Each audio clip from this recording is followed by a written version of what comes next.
Hello दोस्तों, आपका स्वागत है हमारे YouTube चैनल पर।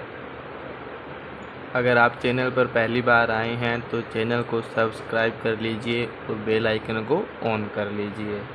हम इसी तरह की न्यूज़ और नोटिफिकेशन हमारे चैनल पर ITI से रिलेटेड और डिप्लोमा से रिलेटेड हमारे चैनल पर प्रोवाइड करवाते हैं। तो आज हम SMPS के बारे में जानकारी लेंगे कि SMPS क्या होता है, कैसे काम करता है और इसका ब्लॉक डायग्राम क्या है। तो SMPS switch mode power supply. SMPS की फुल फॉर्म होती है स्विच मोड पावर सप्लाई, जो आमतौर पर पूछा जाता है। यह एक इलेक्ट्रॉनिक पावर सप्लाई है जो कई तरह की स्विचिंग डिवाइसेस का उपयोग करता है ताकि सोर्स से लोड के लिए इलेक्ट्रिकल एनर्जी ट्रांसफ़र हो सके। तो इलेक्ट्रिकल एनर्जी ये दो टाइप की होती है, AC या DC। या तो हमारी इलेक्ट्रिकल एनर्जी होगी जो AC होगी या DC होगी। एनर्जी तो इनपुट में तो हम AC या DC देंगे, लेकिन आउटपुट में जो हमें प्राप्त होगी वो DC ही मिलेगी। तो इसके आमतौर पर सोर्स में AC या DC तो हमें प्रोवाइड हो जाएगी, लेकिन हमें आउटपुट में DC मिलेगी। SMPS होता है जो वोल्टेज को बढ़ा भी देता है और वोल्टेज को हमें आवश्यकता अगर कम की ज़रूरत है तो हमें कम भी मिल जाएगी। इसके बाद SMPS का ब्लॉक डायग्राम पढ़ेंगे। तो ब्लॉक डायग्राम देखेंगे दोस्तों। सबसे पहले हमारे घरों में जो आमतौर पर आ रही है वो 230 वोल्टेज AC और 50 हर्ट्ज सप्लाई है। इससे हमने SMPS को इनपुट दे दिया। इनपुट में हमने रेक्टिफायर एंड फिल्टर हुआ। इसका जो ब्लॉक डायग्राम है ये पूरा बॉक्स है एक। इसके जो अंदर का डायग्राम है, ये अंदर के जो लगे हैं पार्ट्स है वो हैं। तो रेक्टिफायर एंड फिल्टर लगा होता है इसमें। सबसे पहले जो प्रोसेस होती है वो रेक्टिफायर एंड फिल्टर के अंदर जाती है, जिससे रेक्टिफायर AC को DC में कर देगा और DC को ये फिल्टर शुद्ध DC में कर देगा। शुद्ध DC से जो ये सिग्नल जाएगा चॉपर में। चॉपर क्या काम करेगा, ये शुद्ध DC मिलेगी चॉपर को। तो चॉपर इसको आगे ट्रांसफार्मर लगा है, इसलिए चॉपर का काम होता है स्विचिंग करना कि कितने हर्ट्ज पे ये स्विचिंग करती है। जैसे अभी ये ट्रांसफार्मर को देखिए, तो ट्रांसफार्मर को ये जब ऑन ऑफ ऐसे करके इसको दे देगी। तो यहाँ लगा होता है ऑटो ट्रांसफार्मर। ऑटो ट्रांसफार्मर का क्या काम होता है, ये दे देगा आउटपुट रेक्टिफायर एंड फिल्टर में। अब आप सोचोगे सर पहले दे तो दिया था यहाँ, लेकिन जब यहाँ ट्रांसफार्मर हमेशा AC पे काम करता है तो AC पे अब DC को AC में चॉपर ने स्विचिंग के दौरान बदल दिया ऑन ऑफ में। तो जब ट्रांसफार्मर ने आगे रेक्टिफायर एंड फिल्टर में दे दिया। ऑटो ट्रांसफार्मर इसलिए लगा होता है कि हमें आउटपुट के अंदर अलग अलग वोल्टेज चाहिए। कोई उपकरण कम वोल्टेज पे काम करता है, कोई उपकरण ज़्यादा वोल्टेज पे काम करता है। तो उसके बाद जो आउटपुट रेक्टिफायर एंड फिल्टर दे दिया, तो इससे क्या करेगा, AC को वापस DC में बदल देगा। रेक्टिफायर हमेशा एक परिवर्तनशील DC में बदलता है और फिल्टर इसको शुद्ध DC में कन्वर्ट कर देगा, और जिससे हमको यहाँ आउटपुट मिल जाएगा।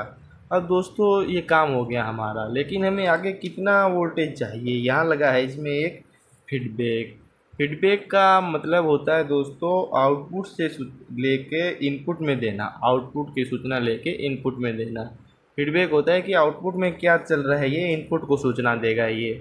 तो यहाँ से ये फीडबैक चॉपर को सूचना देगा कि आगे हमें 200 वोल्टेज ही चाहिए। तो फिर ये उसी हिसाब से स्विचिंग करेगी। अगर फीडबैक ने आगे बोल दिया कि आगे 500 वोल्टेज का लोड लगा हुआ है, और तो फिर ये आकर चॉपर को कहेगा कि 500 वोल्टेज का लोड लगा हुआ है, तो चॉपर इसी हिसाब से तेज स्विचिंग गति करेगी। कहेगा मतलब यह इसका कि ये काम कुछ 3 सेकंड के अंदर अंदर हो जाएगा। 3 सेकंड के अंदर अंदर ये काम हो जाएगा कि आउटपुट इतना चाहिए। ये सारा प्रोसेस है जो कम से कम 2 से 3 सेकंड के अंदर कंप्लीट हो जाएगा। तो ये इसका ब्लॉक डायग्राम था। अब इसके SMPS की कुछ मेन तथ्य हैं, जो मेन बातें हैं वो जानते हैं। ये चॉपर के सिद्धांत पे कार्य करता है। चॉपर मतलब चॉपर अभी बताया था कि एक स्विचिंग होती है फास्ट फास्ट स्विचिंग होती है, ऑन ऑफ करती है। और एस 132 किलो हर्ट्ज आवृत्ति पर कार्य करता है। 132 किलो, किलो का मतलब होता है दोस्तों 10 की 3, यानी 132,000 तक काम ये 1,32,000 की फ्रीक्वेंसी तक ये काम करता है। इसके बाद ये हमने जान तो लिया कि एस क्या है, इसका ब्लॉक डायग्राम और इसकी मेन बातें। अब जानेंगे सर इसका उपयोग कहाँ करेंगे हम। तो एस का उपयोग होता है वो आमतौर पर एस का उपयोग जो करते हैं हम adjust high voltage current source में, जो ऑटो ट्रांसफार्मर लगा होता है, इससे हम एडजस्ट कर सकते हैं कि हमें 230 चाहिए, 500 वोल्टेज लोड चाहिए, 50 वोल्टेज लोड चाहिए, 20 वोल्टेज लोड चाहिए। ये सब हम ऑटो ट्रांसफ़र से एडजस्ट कर सकते हैं। बैटरी पावर सिस्टम में, कंप्यूटर में, प्रिंटर में, वीडियो गेम में, यहाँ सब हम इसका यूज कर सकते हैं। अब सर हमने इसके यूज़ तो देख लिए, लेकिन किस किस कारण के कारण इसको इन सब में यूज़ करते हैं। इसमें कोई कारण तो होगा या गुण होगा, इसकी क्या बातें हैं जो हम एस को ही क्यों यूज करें। तो एस के ये गुण हैं, इसलिए हम इसको यूज करते हैं। इसकी लागत कम होती है, और आजकल आमतौर पर लागत भी एक विशेष ध्यान में रखते हुए हम किसी चीज़ को खरीदेंगे। और इसकी दक्षता अधिक होती है, यानी कम पैसे में अधिक काम होता है। एस हल्का व पोर्टेबल होता है। हल्का मतलब ये वजन में भी हल्का होता है। पोर्टेबल मजबूत होता है। अति बार शॉर्ट सर्किट से इसकी सुरक्षा होती है। और ये सुरक्षा कैसे होती है, ये एस लगा हुआ है, ये फ्यूज लगा हुआ है, और ये इधर लोड लगा हुआ है। तो ये फ्यूज लगा हुआ है, एस की श्रेणी क्रम में फ्यूज लगा दिया, इससे एस को सुरक्षित किया जाएगा। जब लोड धारा फ्यूज धारा से अधिक हो जाएगी तो फ्यूज अपने आप जल जाएगा, जिसके कारण एस बिल्कुल सेफ रह जाएगा हमारा।